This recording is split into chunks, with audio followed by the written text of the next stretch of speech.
It's time to find out who wanted to be Wilbur's friend. So we're going to be reading chapter 5 of Charlotte's Web. The night seemed long. Wilbur's stomach was empty and his mind was full. And when your stomach is empty and your mind is full, it's always hard to sleep. A dozen times during the night Wilbur woke up and stared into the blackness, listening to the sounds and trying to figure out what time it was. A barn is never perfectly quiet. Even at midnight there is usually something stirring. The first time when he woke, he heard Templeton gnawing a hole in the grain bin. Templeton's teeth scraped loudly against the wood and made quite a racket. "That crazy rat," thought Wilbur. "Why does it have to stay up all night grinding his clashes and destroying people's property? Why can't he just go to sleep like any decent animal?" The second time Wilbur woke, he heard the goose turning on her nest and chuckling to herself.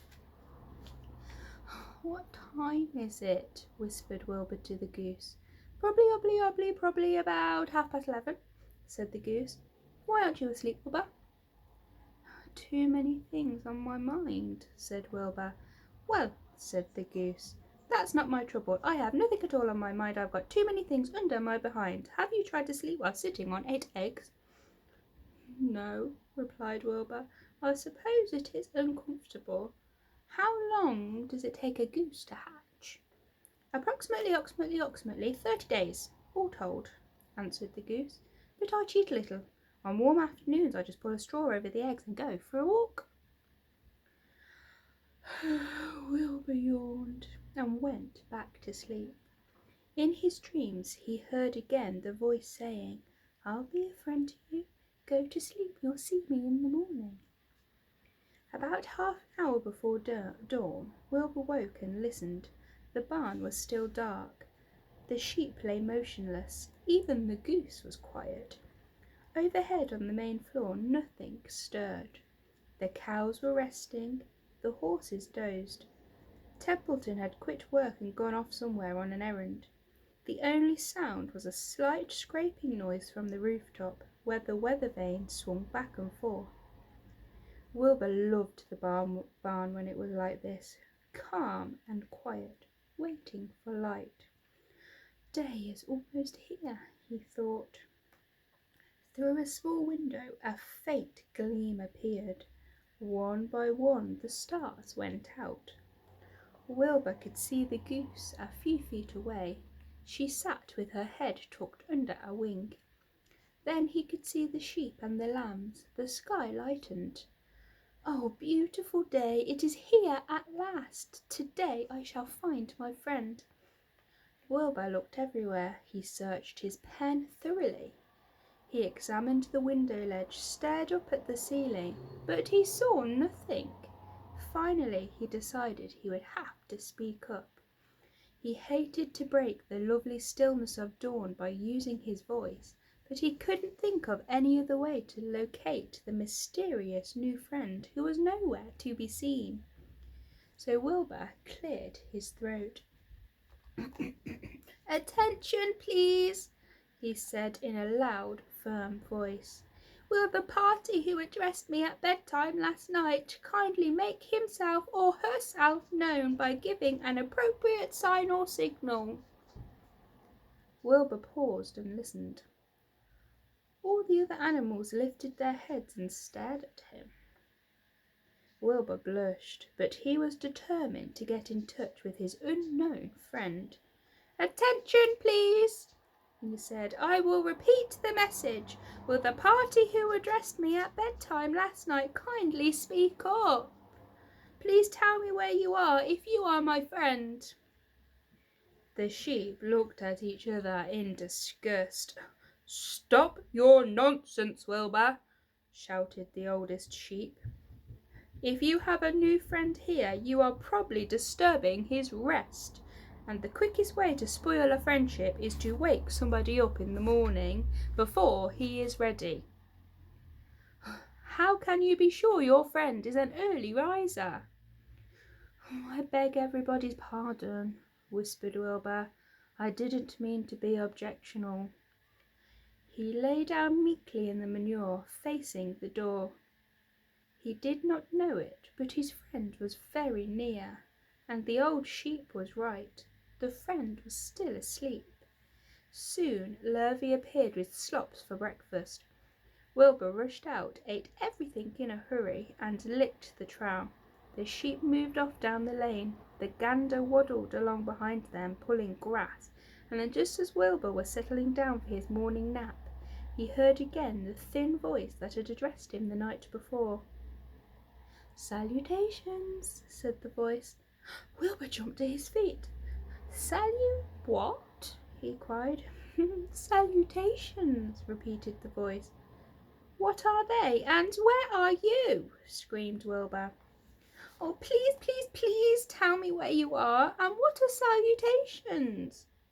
"Salutations are greetings," said the voice. "When I say salutation, it's my fancy way of saying hello or good morning. Actually, it's a silly expression, and I am surprised that I used it at all. As for my whereabouts, that's easy. Look up here in the corner of the doorway. Here I am. Look, I'm waving." At last Wilbur saw the creature that had spoken to him in such a kindly way. Stretched across the upper part of the doorway was a big spider's web, and hanging from the top of the web, head down, was a large grey spider. She was about the size of a gumdrop. She had 8 legs, and she was waving one of them at Wilbur in a friendly greeting. "See me now?" she asked. "Oh, yes, indeed," said Wilbur. "Yes, indeed. How are you? Good morning. Salutations. I'm very pleased to meet you. What is your name, please? May I have your name?"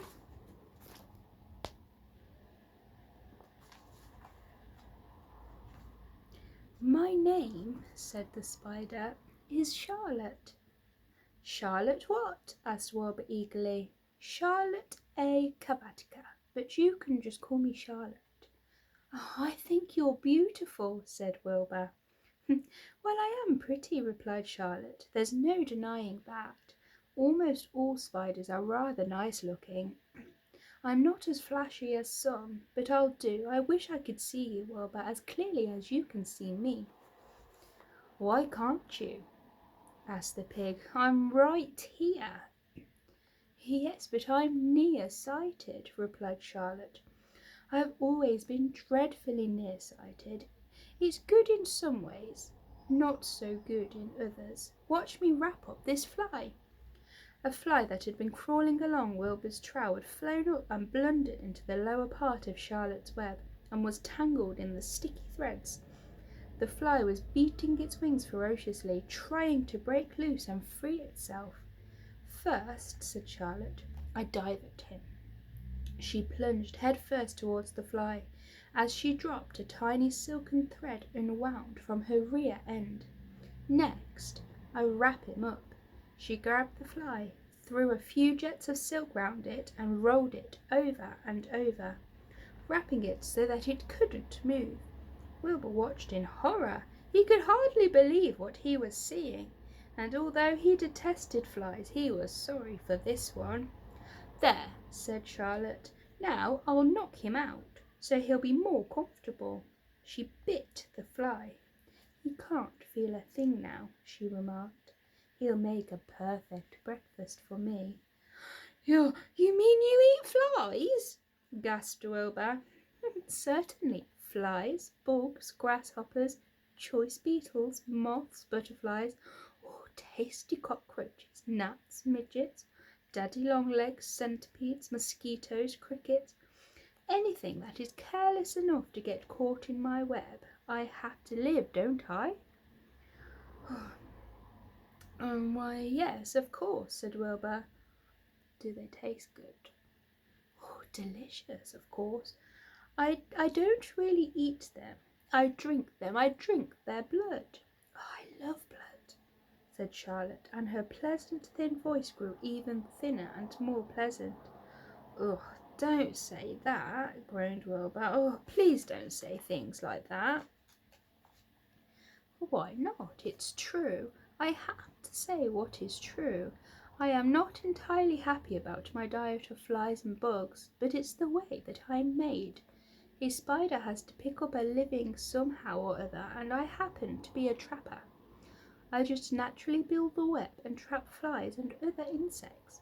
My mother was a trapper before me. Her mother was a trapper before her. All our family have been trappers. Way back for thousands and thousands of years, we spiders have been laying for flies and bugs." "Oh, it's a miserable inheritance," said Wilbur gloomily. He was sad because his friend was so bloodthirsty. "Yes, it is," agreed Charlotte, "but I can't help it. I don't know how the first spider in the early days of the world happened to think up this fancy idea of spinning a web, but she did, and it was clever of her too. And since then all of us spiders have had to work the same trick. It's not a bad patch on the whole." "It's cruel," replied Wilbur, who did not intend to be argued out of this position. "Well, you can't talk," said Charlotte. "You have your meals brought to you in a pail. Nobody feeds me. I have to get my own living. I live by my wits. I have to be sharp and clever, lest I go hungry. I have to think things out, catch what I can. That's what comes. It flies and insects and bugs, and furthermore," said Charlotte, shaking one of her legs, "do you realize that if I didn't catch bugs and eat them, bugs would increase and multiply and get so numerous that they'd destroy the earth and wipe everything out?" "Really?" said Wilbur. "Oh, I wouldn't want that to happen. Perhaps your web is a good thing after all." The goose had been listening to this conversation and chuckling to herself. "Well, there are lots of things that Wilbur doesn't know about life," she thought. "He's really a very innocent little pig. He doesn't even know what's going to happen to him around Christmas time. He has no idea that Mr. Zuckerman and Lurvy are plotting to kill him." And the goose raised herself a bit and poked her eggs a little further under her so that they would receive the full heat from her warm body and soft feathers. Charlotte stood quietly over the fly, preparing to eat it. Wilbur lay down and closed his eyes. He was tired from his wakeful night and from the excitement of meeting someone for the first time. A breeze brought him the smell of clover, the sweet-smelling world beyond his fence. "Well," he thought, "I've got a new friend all right, but what a gamble friendship is. Charlotte is fierce, brutal, scheming, bloodthirsty, everything I don't like. How can I learn to like her, even though she is pretty and of course clever?" Wilbur was merely suffering the doubts and fears that often go with finding a new friend. In good time he was to discover that he was mistaken about Charlotte. Underneath her rather bold and cruel exterior she had a kind heart, and she was to prove loyal and true to the very end. I quite like spiders anyway. I don't know what your thoughts are on them, but let's try not to squash them.